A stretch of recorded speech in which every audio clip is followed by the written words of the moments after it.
Today, we're doing an overrated, underrated episode all about healthy habits for runners.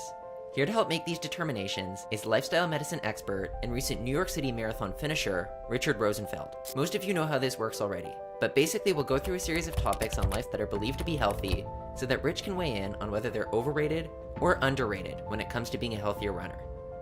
We previously did a podcast with Rich about the optimal diet for runners, but this conversation covers a lot of ground on different topics, ranging from whether you should take a power nap during the day, whether you need animal protein with every meal, how helpful mindfulness really is for runners, and if that post-run treat you've been looking forward to is a good motivator or not. Rich is a wealth of knowledge who really understands the health needs of runners. I'm so glad to have had him back on the show, so let's get into it.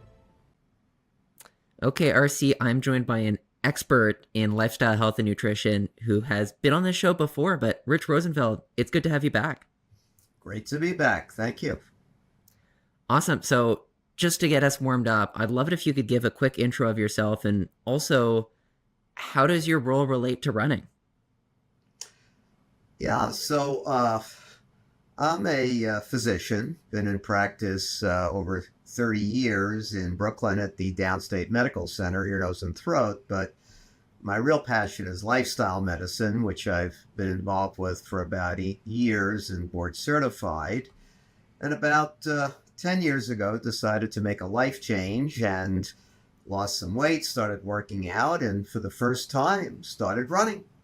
And then by age 60, did my first marathon. I'm now 66, so I've done 11, including New York less than a week ago, and have had a Boston qualifying time and really love it. So big change in life, and combining my healthy habits, especially nutrition, with running has really been a boom in I think my performance and my resilience, especially as a masters runner. Well, first off, congrats on the New York Marathon. That's incredible.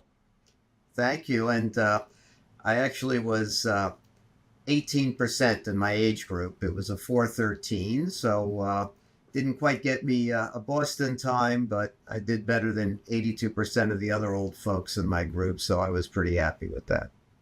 I would say not too bad. And I'd love to know, when you're practicing in medicine, when do you find the time to train? Well, I've been at my current position well over 30 years, so I'm clinically, 2-3 days a week. So I do have some time, but I basically get up at 3 a.m. on the days that I do go in. And by the time it's 6 o'clock, I've already done my run, my weights, my working out, and I'm ready to go. So, it becomes a habit. Even on the weekends, I find myself getting up at 4 or 5 for the long run. So I do it at the start of the day, get it done, and, it works.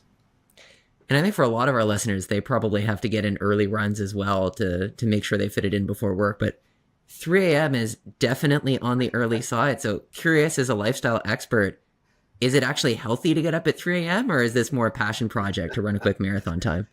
Well, it sort of depends on when you go to bed. So I'm usually going to bed on those days by 8 or 8:30. So it's fine. And if I'm not wrong, I believe your head coach, Mike Hammond, has taken to getting up extremely early, something I think he claims he picked up from me at our runners retreat a year or two ago. So seems to be catching on. All right. So I guess as long as he's going to bed early, that's a healthy habit he picked up from you. Yep. As long as you get the adequate sleep time, you're all right. That's awesome. Well, we'll be talking about a lot of healthy habits today, but in a new form, which I believe you've heard of, which is our underrated, overrated. Yes, absolutely. Very, very engaging, exciting forum. I'm honored to be part of it. Thank you. Awesome. Well, I'm happy to have you here with us.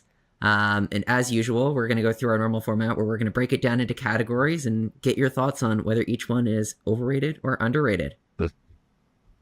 Cool. All right. Well, let's kick it off. I'm going to start first with some questions on sleep.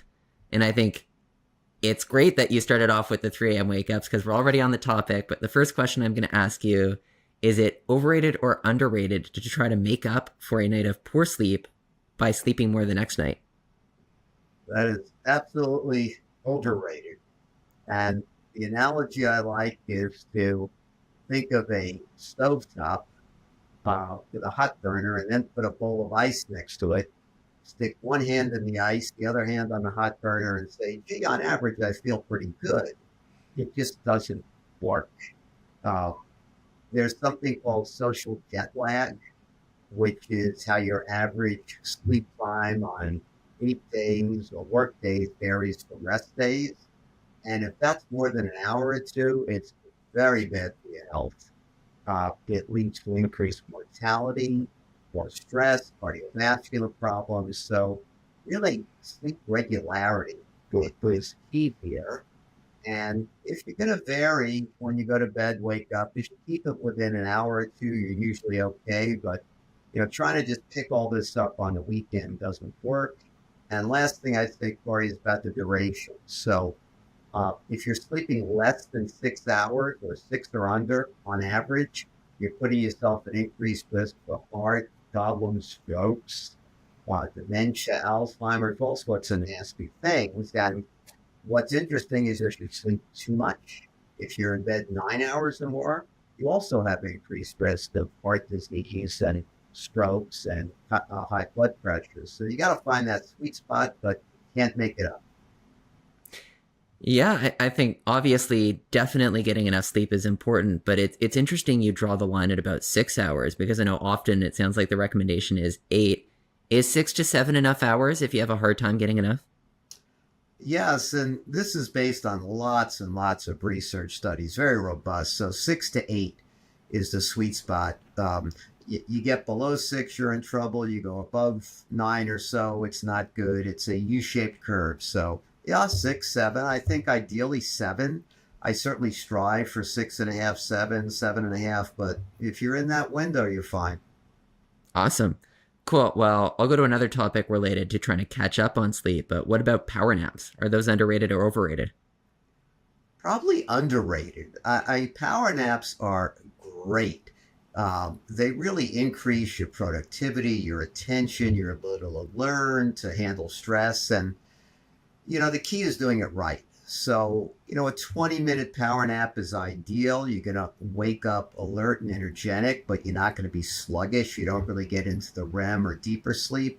Once you start getting to 30 or 60 minutes, you're going to be pretty groggy. And if you get to 90 minutes, that's a full sleep cycle. Best to do in the mid-afternoon. And there's some evidence that if you're really good at this, if you fall asleep quickly and you take 100 milligrams of caffeine right before the nap, you'll wake up supercharged. Problem is, if you take that caffeine and take it half hour, an hour to fall asleep, you might be a little buzzed. But power naps are great. Can't say enough about them. I've heard this caffeine tip before, but say you take a long time to sip coffee, would you recommend like a caffeine pill or how do you do that right? Yeah, I guess if you're going to spend a half hour sipping the coffee, then you're better off with a caffeine pill or, some of these supplements. Some of the amino acid supplements have caffeine and some of the, the running gels, bars and things have caffeine. But, you want that caffeine pretty quickly. You don't want to wait till it kicks in or you could have trouble falling asleep. Yeah, we do have a partnership with a brand Caffeine Bullet that makes these great chews, but typically when I'm taking them, it's, early morning before a hard workout, not before taking a nap. Mm-hmm. In terms of that duration, you mentioned 20 to 30 minutes. How do I time that when I'm setting my alarm? Because as you said, it does take time to fall asleep. So say you set that 20 minutes down the road. If it takes me 15 minutes, that might only be a 5 minutes of actual sleep time. Yeah, that's that. You just got to judge yourself. I don't think I'd stick more to the 20-minute range. And, if it takes a few minutes to fall asleep, fine. If it routinely takes you 5 or 10 minutes, then set the alarm for 30 and you should be fine. But it's probably more an art than a science. The goal should be in that 15, 20-minute range. Yeah. Okay. And if you do have trouble falling asleep, what are your thoughts on supplements like magnesium or melatonin? I know they're popular. Magnesium's probably the easier one to deal with. I mean, the theory is that it regulates certain transmitters in your brain, particularly GABA, which is something that calms the nervous system and helps you sleep. However, unless you're really deficient in magnesium, taking extra isn't going to help. Um, it may be of some benefit as you get older, when you have more stress levels, but very dubious. So, if you're interested in magnesium, I would get a blood test to see if you're really deficient. Foods that have magnesium are the typical healthy foods. So, fruits, vegetables, nuts, seeds, avocados, whole grains, lentils, legumes. Um, but not a good thing to take magnesium. I wouldn't recommend it again unless you're deficient. Melatonin is often promoted as a real, quote, natural sleep remedy for runners and others. Melatonin is produced in your brain in this little P-shaped structure called the pineal gland, and it does help you regulate your sleep cycles. It's good if your circadian rhythms are off. So if your natural body clock is off, say to travel, you've crossed a bunch of time zones, um, or you have really messed up sleep wake cycles, then melatonin can help, but it's not going to help you stay asleep. It's not a cure for insomnia. It's really a sleep cycle aid. There are some people that have shift work disorder. They're working between, say, 7 p.m. or 5 a.m., and they got all sorts of weird hours. They're all messed up. So melatonin could help. But just in general, for the everyday runner, no, it's not a good idea. And it has some side effects. Melatonin can leave you drowsy and headaches and vivid dreams, even hallucinations. And it's not FDA regulated. It's a dietary supplement, not a sleep aid. So a lot of variability in what's out there. I'd be cautious with melatonin for runners. Yeah, it's good to get your insights on it because I think the one time that I have taken it is for travel. I find when you're crossing borders, especially for races, and you only have so much time to get over the jet lag, it is helpful. Agree. Mm-hmm. Yeah. Okay. Let's move on to some diet-based questions. And the first one I'm going to ask is whether it's overrated or underrated to prioritize getting animal protein with every meal. That is way overrated. And if you don't believe me, just go watch Game Changers on Netflix, which is all about athletes and their protein. There's this myth that plant protein is deficient in amino acids and you really need to mix things together, rice and beans. It's nonsense. Plant foods, every plant food has a complete protein. You have all 20 amino acids, including the 9 essential amino acids in every plant food. It's accurate to say that the distribution of some of these amino acids is less optimal in plant foods than some animal foods, but they're not missing any amino acids. And as long as you get a spectrum of plant sources of protein, which would be different legumes, nuts, seeds, berries, you're going to be fine. Even whole grains like whole wheat pasta has a lot of protein in it. It's sort of mushrooms, potatoes. So a good source of plant protein is equal to animal protein, the strength, body composition, performance. And plant proteins may even be superior as far as your resilience and recovery from injury because they're much less inflammatory than animal proteins. So first off, I will say that I am a huge proponent of trying to eat vegetarian and vegan meals and fitting them in. But just to play devil's advocate, I've heard a lot about bioavailability and the body being able to absorb animal protein better. So what would your response be to that? Well, that's an overrated statement, and there are these so-called digestibility indices that are based on excretion in the fecal tissue in your poop. Basically, they study how these things are processed, and you're absolutely right. If you look at it strictly on a processing level, some plant proteins are not absorbed and digested as well as animal proteins. The relevance of these indices, which were really designed for animal agriculture, to humans is debatable.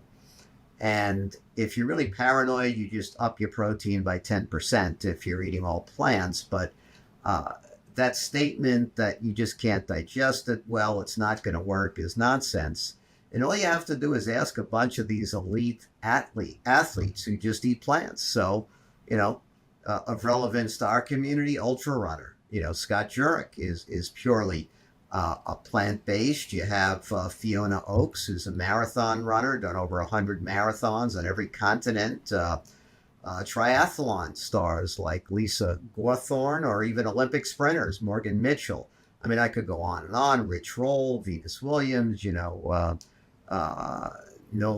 Djokovic, the tennis player, Alex Morgan, soccer. I mean, you could go on and on. Strongmen, they're endless. So you can do just fine. I happen to be a whole food, plant-based vegan, just for full disclosure here. And I've been that way for 10 years and have absolutely no trouble getting my protein and doing well. Yeah, so let's maybe broaden up the question. So if you had to take a stance on a high protein diet in general, or just getting protein with every meal, what would your stance be on that? Oh, that's well, the high protein aspect is overrated, but getting protein with every meal is not necessarily overrated. So let me explain. The recommended daily allowance is 0.8 grams per kilogram per day. So if you weigh 150 pounds, that's not a lot. That's only about 40 grams. And that's based on couch potatoes. So if you're sitting still all day, that's great. If you're reasonably active, you want 1.2 grams per kilogram, or a little over half a gram per pound. So if you're 150 pounds, maybe about 80, 85 grams per day. The max I'd recommend is 1.6 grams per kilogram, or about 3/4 of a gram per pound, maybe 110 grams for a 150-pound person. Above that, there's no benefit. And you can actually have significant issues, because protein stimulates an enzyme called mTOR, mammalian target of rapamycin, which is a protein kinase that regulates your protein synthesis in your muscle, but it also activates cancer cells. So there's some evidence that if you're just loading yourself up all day with tons of protein, especially animal protein, you can set yourself up for more cancer later in life. So be careful. Now, you mentioned about every meal. So equally important to the amount of protein is how you get it throughout the day. So if you're just nibbling throughout the day on a couple grams here and there, your liver's going to chew it all up. Your liver loves protein. And if you're just nibbling, it'll all go to your liver. If you want it to go to your muscles, you want it in about 20 to 25 grams at a time. So at your meals, you want to have a good 20, 25, 30 grams of protein, and that's enough to direct it to your muscles for muscle protein synthesis. So, spread it out during the day, but yeah, get a good amount, 2, 3, 4 times a day. Don't just nibble it all throughout the day. So what you're telling me is I can't just have a whole chicken at dinner and then call it quits with protein the rest of the day. Probably not the best way. You can do what you like, but I think you want to spread it out a little more. And, they say in terms of healthy eating, you want to eat breakfast like a king, lunch like a prince, and dinner like a pauper. So probably concentrated a bit earlier in the day, but make sure that dinner meal also has a good 20 grams as well. All right, I'm going to take a slight detour here, but just playing off what you just said in terms of getting most of your calories early in the day. I've heard this saying before, but I find as somebody who runs in the morning myself, it can be quite difficult, because typically if you don't have enough time to get in a full breakfast before, I find I need those calories in the evening to carry over a little. So do you eat smaller meals, or do you eat a large breakfast before? How do you manage your eating schedule through the day? So I think you're getting towards that fasted running concept, which is definitely overrated. And I can say from personal experience, I did fasted running for a number of years, and all I kept doing was injuring myself to the point that my Achilles went, and it took about a year to recover. So you're much more prone to injury if you're fasted or not eating much before you get out on a significant run. But as you said, you just don't have a lot of time to digest it. So what can you do? if you're going out right away, what I like to do in that situation is essential amino acids. So you can get products with amino acids, essential aminos, and caffeine, and that's in your bloodstream in 10-15 minutes. It's a good boost. It's been shown to help with muscle soreness, muscle protein synthesis. So I'll do that if I have to go out quickly or I'm working out quickly.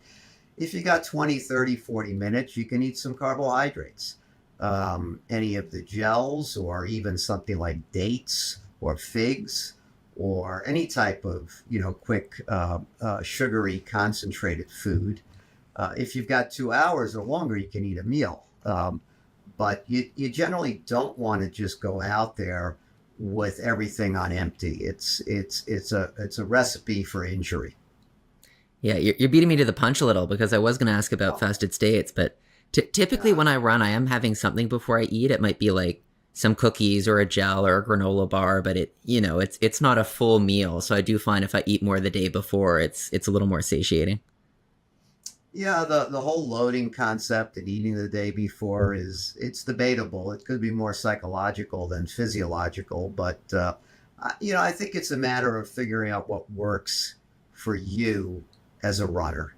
And they say it takes about 10 years to really get in the groove with something and really understand your body yourself. And for me, I'm hitting about 10 years in the running, serious running now, and I find I'm still learning, but I have developed my routine. So I think you got to find what works for you is the bottom line, but doing fasted and not eating at all is a bad idea. Yeah, definitely. Okay, the last overrated, underrated one I'm going to give you in the eating category is focusing on eating, I'll say, the right amount of calories. And obviously that varies by person, but we'll just say, should you be focusing on calories as your primary nutrition gauge? Absolutely overrated. I think calories are something to consider, but they are a minor focus. What you really should be doing is eating what's called a clean anti-inflammatory diet. So really focusing as much as you can on a plant-forward, plant-predominant diet that has the good stuff, the whole grains, the nuts, the seeds, the fresh vegetables and fruits, lots of good legumes and beans. If you like meat, fine. Eat your meat. You like chicken, you like some fast food, some pizza, fine. But don't leave out the good stuff. Make sure you get those good whole foods in there as well. Because the typical standard American diet, which is high in calories and ultra-processed foods, is very pro-inflammatory. And that's going to make it hard to recover from things as a runner. Even just after a typical marathon, you'll need those, 3 weeks to recover. I ran my marathon on Sunday, and by Wednesday, I was 90% better, able to do pretty much full workouts by Thursday, Friday, which is 4 or 5 days. And I'm no youngster. At age 66, you could say I need more time to recover, but I think eating a healthy anti-inflammatory diet is helpful. And the other thing is, if you're eating healthy foods, whole foods, you can generally eat as much as you want and not worry about calories. The calories are a problem with ultra-processed foods, things that you need a chemistry degree to figure out with it, what's in there. Typical pizzas, soups, frozen foods, fast foods, those are very calorie dense. So if you're eating a lot of that, you do have to have some consideration of calories, unless you want to get obese. If you're eating healthy, I think it's a much less of a concern.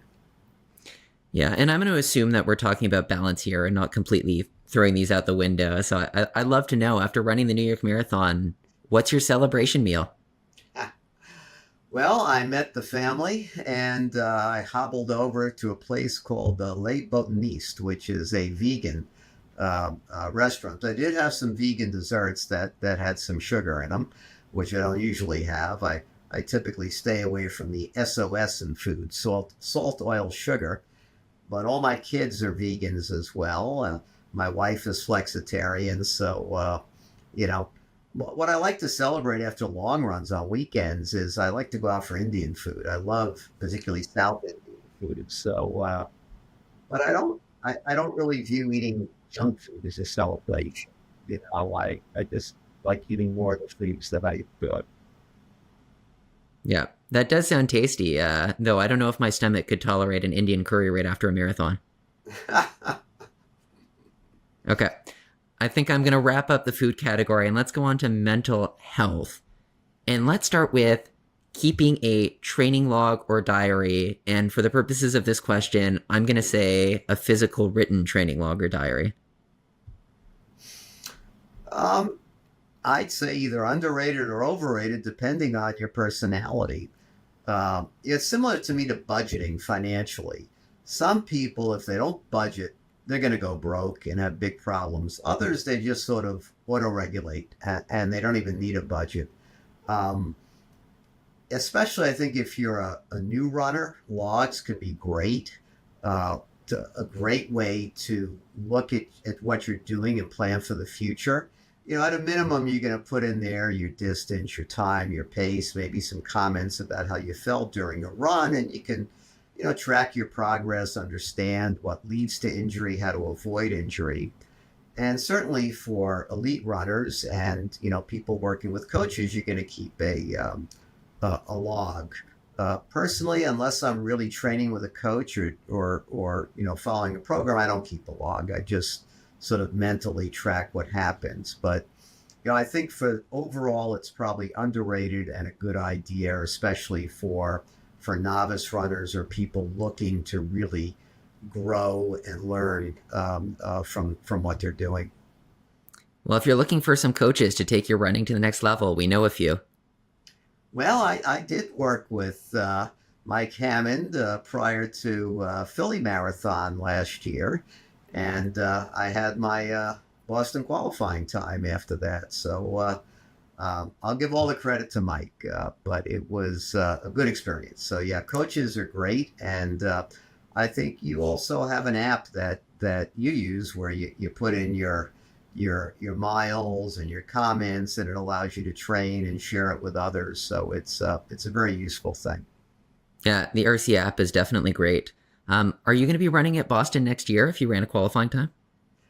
I wish I was, but I qualified by 4 minutes, and they stretched it by 6 minutes and 50 seconds this year because they had over 35,000 qualifiers. So my 4 minute margin didn't make it. And as I was running New York, I was thinking, boy, should I try and push to get maybe a little below 4 in this one? And for about 16, 17 miles, I was doing it. And then I just said, I'm starting to feel a little fatigued here. It's not worth it. So, slid back a little and ended with 4:13, which was fine, but not a BQ time. I did run Boston for charity, so I don't feel too deprived. See, you've got your jacket then. Yeah. It all counts. Absolutely. Okay. Let's go to the next one. And this one's one of my favorites. So maybe weighing in here a little bit with my answer, but what do you think about practicing mental toughness in training?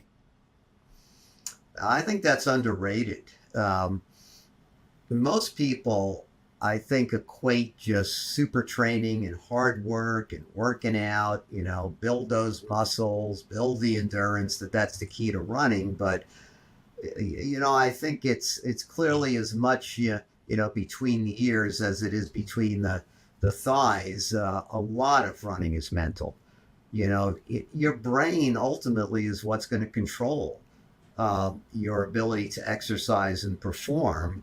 And when it comes down to it, mental fatigue can hurt you more than physical fatigue. So if you don't build that toughness, and toughness is essentially the ability to just deal with a difficult situation, fatigue, using different coping mechanisms that we can discuss. But people should not confuse toughness with just pushing yourself through injuries and niggles and other things that if you do that, you're just going to hurt yourself. That's not too smart. It's a matter of common sense toughness, not foolish toughness that's going to lead to injuries. Yeah, and we actually did an entire podcast on building mental toughness that our listeners can reference, and I'll put that in the show notes because I think it's a good resource. So I don't want to get too much into it, but I'd be curious what you did in your own training for New York to build mental toughness. Uh, for me, the key, it begins with your attitude. And, I like to think about a positive mental attitude as three simple things. You're content with the past, you're happy in the present, and you're hopeful for the future. So, the contentment with the past is really recognizing and celebrating your training. Being in the present is more in the mindfulness category, the sort of Western concept of mindfulness, where you're acutely focused on what's going on around you and engaged, in control, noticing your body, your feedback, your surroundings, the crowds, the scents, the smells, the sights. And, being reasonably hopeful and optimistic about the future. I love mantras. So I'm a big mantra person. I've probably got dozens of different mantras I go through, and I typically sync my breathing to the mantras. So I'll typically work on a 4 breath in, 4 breath out mantras and schedule in the easier parts of the run, and then I'll escalate it to maybe 3 breaths in and out on the faster parts. And I do these on long runs, on everyday runs, if I'm on the tread, if I'm out there. And you get pretty good at it after a point. I think it's also, strategizing. So I love the 10-10-10 concept for marathons. The first 10 miles you sort of run, with your brain. The second 10 you run with your legs. And the last 10K you sort of run with your heart and just go out as much as you can. Someday I'll actually do a negative split. It seems a bit elusive to me, but the bottom line is to practice. The more, it's like anything else, the more you do it, the better you get at it. And the last thing I would say, Corey, is about flow. I'm a big flow fan. Mikhail Csikszentmihalyi, who wrote a lot about flow, which is different than runner's high. Flow is really blending with your surroundings, highly focusing your attention, just blending your actions, your awareness, your control of everything, not being self-conscious, just sort of being who you are and just floating along. It almost dilates time, has it flow by, and you're just running for the joy of running, not for some other external construct. So I realize I rambled a bit there, but those are the things that I like to do. Yeah, we started with mental toughness, but now I'm just really craving going out for a run. Yeah. Like, sorry, go ahead. It's about training your brain. You can train your brain to deal with fatigue. It is mental. And you can do fartlek type things where you just focus on getting from one thing to another.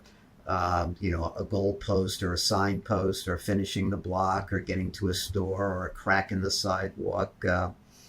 Anecdotally, as I was doing the New York Marathon, which for people who have done it, it's a bit tough. You go up that Verrazano Bridge and the Queensboro Bridge, and you have that mile uphill on Fifth Avenue at the end between 110th and 90th Street before you hit the park. So it's a tough race. And I had started that race with the concept that I would walk a bit every mile, maybe 30, 40 seconds.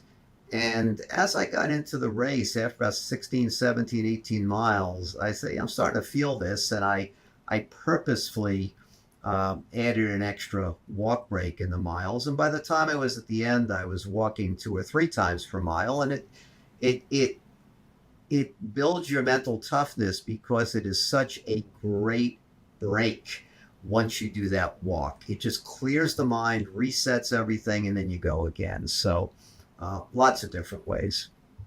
Yeah. And this is a very related piece to mental toughness. But what about mindfulness? Is this one which is overrated or underrated? Oh, it's probably underrated. Mindfulness can be in the Western sense of really just paying acute attention to what's going on around you. The Eastern concept of mindfulness is more like meditation. So I think, in terms of the Western view, really just being engaged in the moment is invaluable. It's really just noticing what's around you, the sights, the smells. If you're running a race, the crowds. You can draw tremendous energy out of the crowds during a race and have so much fun interacting with them. In New York, they had this year, I think, 55,600 runners and over 2 million spectators. I mean, it's just a 26.2 mile, outdoor party. So you can have fun. So you just want to be fully engaged, not distracted. Sometimes that can mean turning off the music and the podcast, everything except Run to the Top, of course. Of course. Those other less worthy podcasts, but, mindful in the moment. And your mantras can focus on mindfulness too. One of the mantras I like to use is tall, relaxed, efficient, quiet. So I'm constantly running tall, relaxed, efficient, quiet. You're in the moment, etc. So I think mindfulness is great. And it's not that tough, but you do need to practice it. You don't just get out there and do it. You practice on your short runs, your long runs. You develop your mantras. You notice what's going on around you. You practice it during races too. It's a great thing. Underrated. And is that how you would summarize practicing mindfulness on your run, is noticing what's going on around you? In the simplest terms, I think it is. I mean, it sounds exotic when you think about mindfulness, but it's really, just highly focusing your attention on the task at hand. And, not as you're running, thinking about, some project you have due tomorrow or a deadline or, what happened yesterday and it was really bad and oh my gosh, or some other upsetting event. It's just freeing your mind to just be fully involved in what you're doing. And that's easier for some than others. Some people are easily distracted. Clearly means turning off your notifications on your cell phone. You don't want to be beeped every time there's a text or a message. You just got to go with it. So I think it's pretty straightforward. It's not a difficult thing in a concept. It's difficult in practice, but the more you do it, I think the better you get at it. I think the way you're doing it well is all of a sudden you're running and you say, how did I get here? You're like, it's like 2 miles went by. Or you're timing yourself, you're watching like, really just strong. This that quick. That's how you're doing it right. Cool. Well, I'm definitely going to start trying to pay more attention on my runs. I think the more you can get into that flow state you mentioned, it always feels fantastic. Okay. Yeah, I think, flow is underrated and it's very elusive, but, I would certainly recommend reading up on flow, which there are some good books. This Mikhail Csikszentmihalyi, don't ask me how to spell it. I know how to pronounce it, but you can look him up. He's sort of the father of flow. He passed away a few years ago. But there are books out specifically on flow for runners. And it's, pretty straightforward. It's a few simple things, be fully attentive and highly focused on the activity. Feel your body, your actions just blending with the environment in a mindful way. Think about control, controlling your breathing, controlling your thoughts, controlling your purpose and thinking about it, the feedback you get. Things like your awareness and self-consciousness. Don't worry about all the stuff going on around you. It's just you out there. You want to be in your own little bubble as you're running. And then, thinking about time and the passage of time, it just sort of flows by you. And last is this concept of being autotelic. Autotelic means you're doing an activity just for the sake of enjoying that activity. You're not doing it for some massive goal. You're just doing it to do it. And I think thinking about running that way is a good way to get through the tough spots. You're doing it for the love of running and to build the love of running, and very straightforward. Yeah, and I think a lot of runners, including myself, we have those big goals. You might want to qualify for a BQ or run a PR, but there's still that level of doing it just for the enjoyment at the end of the day. Mm-hmm. Yeah. All right, let's move on to training. And I know you talked about maybe for mindfulness, sometimes needing to turn off that music or podcast, but just in general terms, how do you feel about listening to music or podcast during your workout? I think it's a very personal decision. It might be a bit overrated. You don't need it, and it can interfere with the mindfulness ends. But I think for me, especially long runs, when you're going out on those long, purposefully slow long runs, which, you're training for a marathon, you get up to 20, 22, 23, you could be out there for 3-4 hours easily. I like podcasts.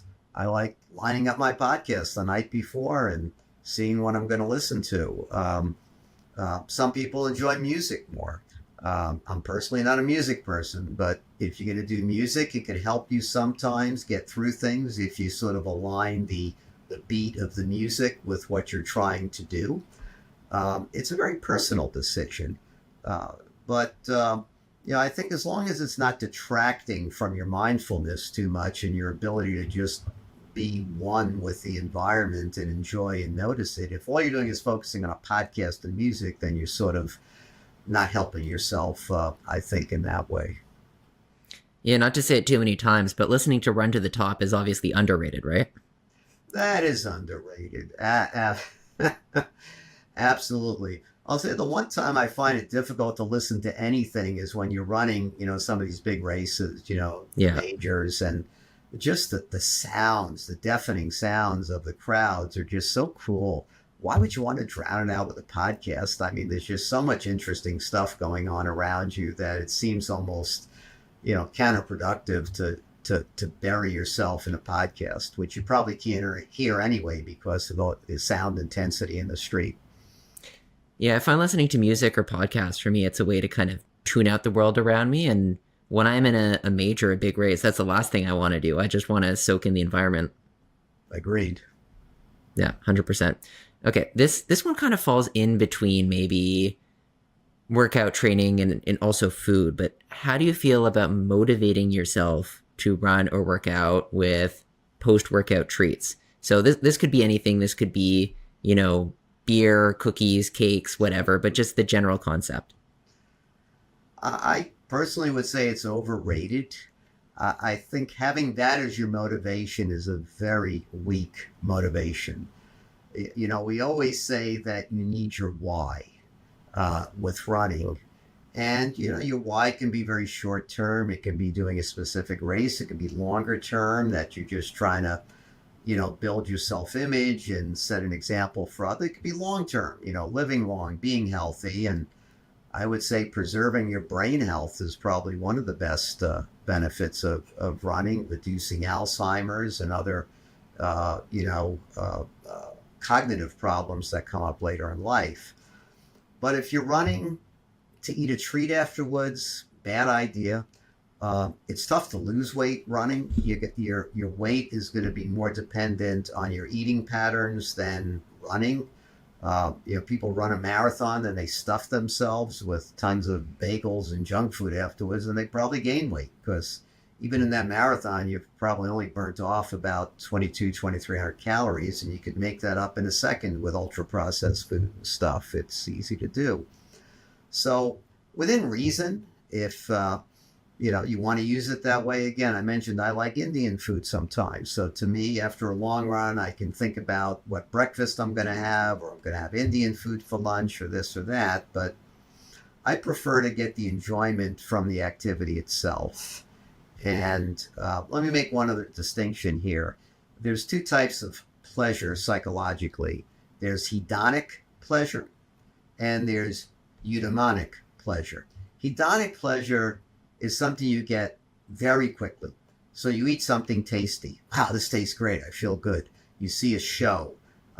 You listen to something really enjoyable. You watch a nice TV show. You feel great. Oh, wow, this was great. That's very fleeting. It's not a lasting pleasure. It's a quick fix. Then there's eudaimonic pleasure, which is pleasure that you really have to work hard to get. And honestly, as you're doing the task that gives you that pleasure, you feel lousy.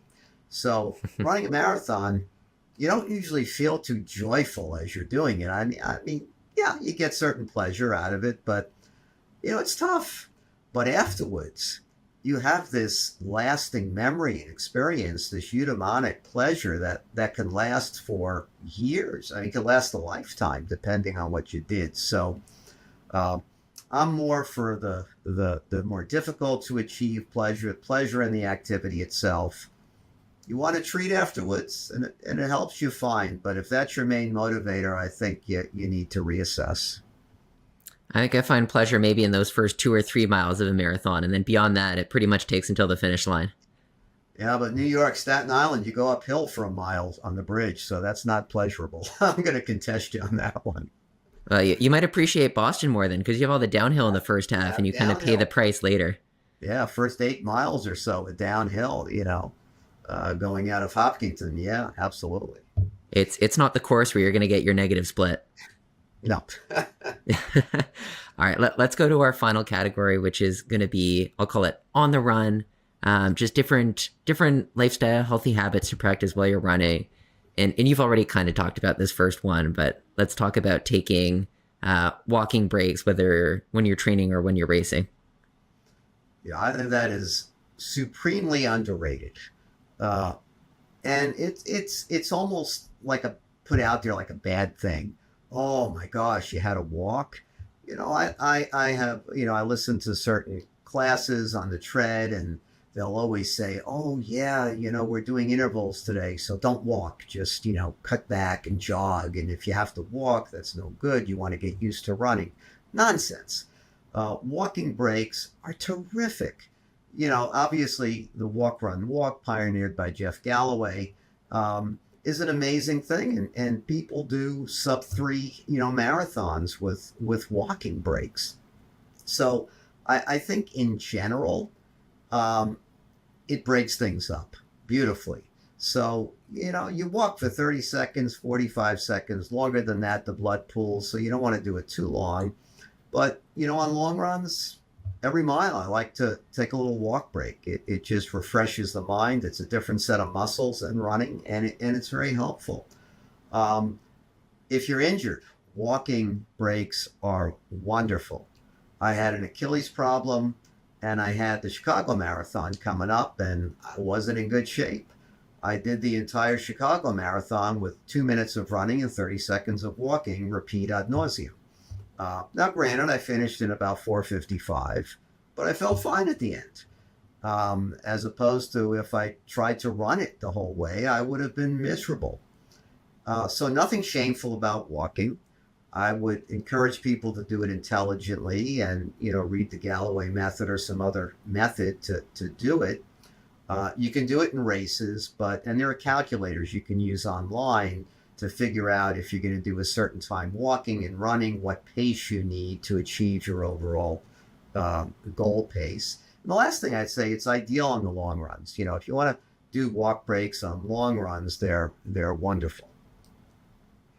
Yeah, and I've found on that injury piece especially, it's really helpful because you can so clearly see as you go from 1 to 1, 1 minute on, 1 minute off, and then build up towards something closer to that 2 minutes on, 30 seconds off you were talking about. It really does start to feel like you're getting closer to running. Absolutely.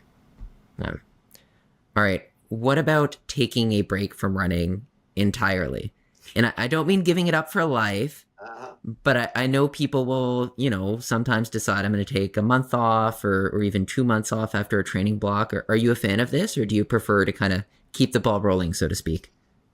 I'm not sure a few months, but I would say that taking breaks is underrated. They really can boost your recovery and fitness and reset the clock. Avoid injury and overtraining within reason.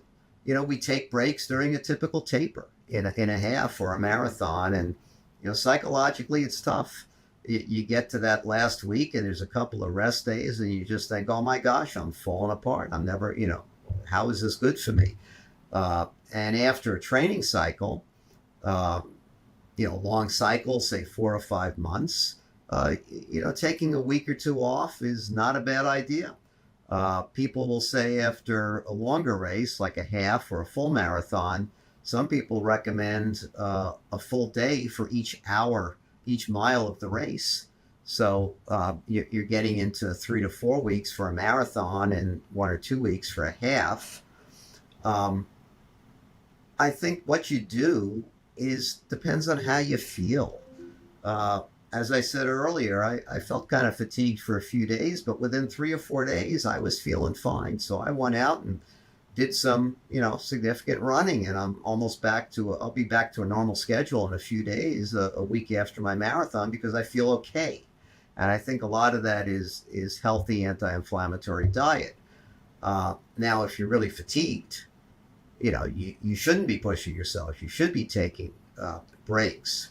I think you can go easily a month or two at the most without really denigrating your fitness. You will need to get back into it. And the way you get back into it is kind of like a reverse taper on a marathon. You're just, building up. But taking a break doesn't necessarily mean sitting on the couch and watching Netflix all day. You can cross train.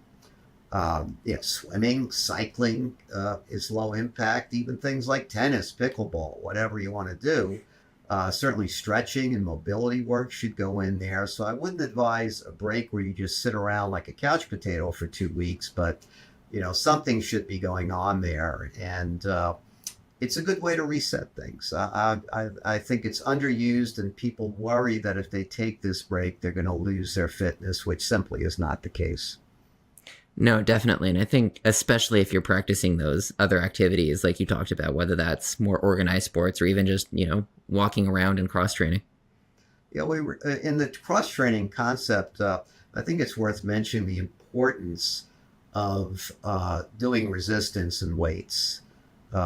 You really need to do that with running, focusing on your legs, your core, or even your upper body. I actually do bodybuilding too, and it's always a yin and a yang trying to maintain the muscle mass while running. But you can do it, with appropriate supplements and protein and, intelligence. But that resistance training is key. Should be at least twice a week.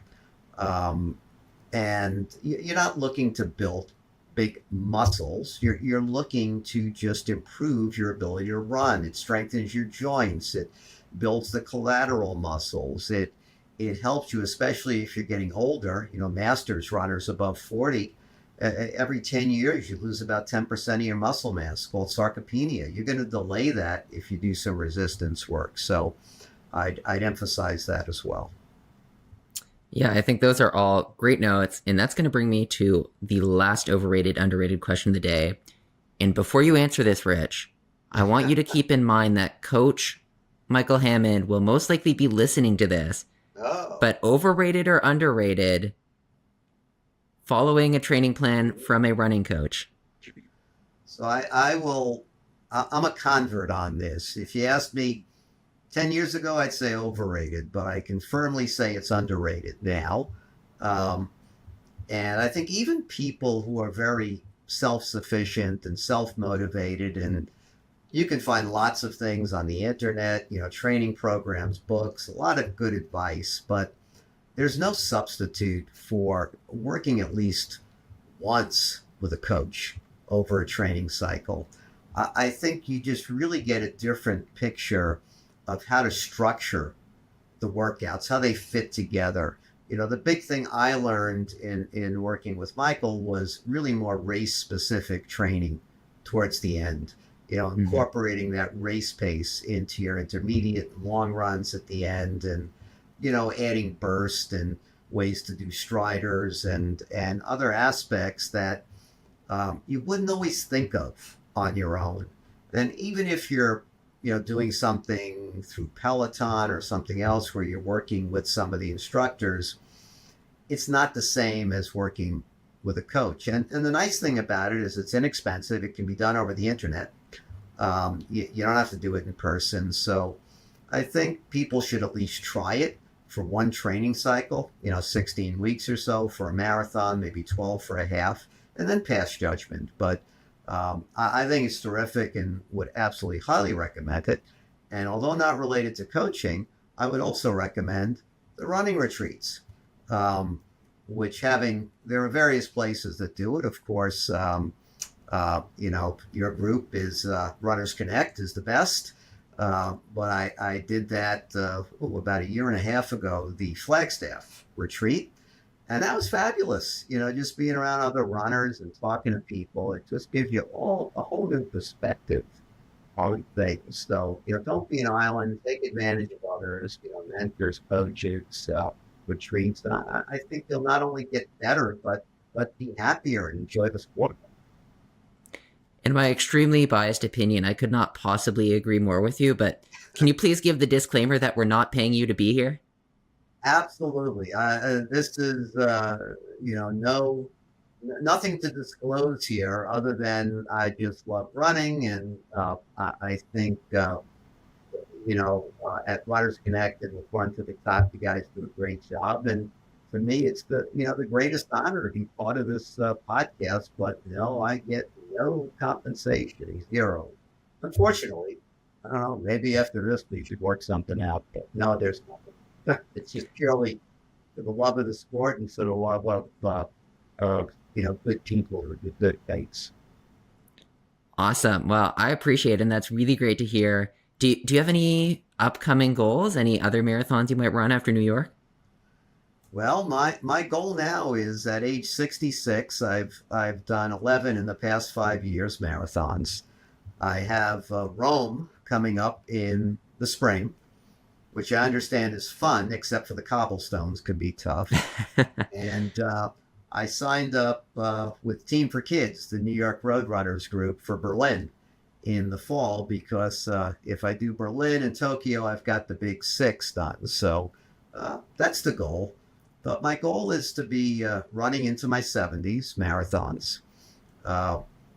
Someone told me if you do 15 New York marathons, you kind of get in for life after that. Mm-hmm. So if I keep that up, by the time I'm about 80, I can accomplish that. We'll see. So I just plan to keep going as long as I can. I think it's just such a great culture, enjoyment, way to just enjoy yourself. And it builds such incredible discipline and confidence. I think that's the other part of it is so important. It helps you in other aspects of life. The ability to be mindful, to focus, to be consistent in your training and develop these habits carries over to so many other things in life. It's incredible. Yeah. Do you have a donation page for your Rome Marathon that we can link in the show notes? Not for Rome, but I set it up for Berlin. So, Rome I'm just doing on my own, but I did New York this year for Team for Kids, and I got to say, they are great. That's their big fundraising group with NYRR, the Roadrunners, and we had 2,500 Team for Kids runners this year. I think they raised over 10 million or something. It's an insane amount, but I'm doing it again for Berlin, so I can certainly share that link at some point. Perfect. Well, if it's not too early, we can definitely pop that in the show notes. And if people want to learn, absolutely. And if people want to learn anything more about your own running, your practice, your research, where can they learn more? Well, they can just email me. I'm happy to respond. It's straightforward. Rich Rosenfeld at msn.com. And, I have a love for this.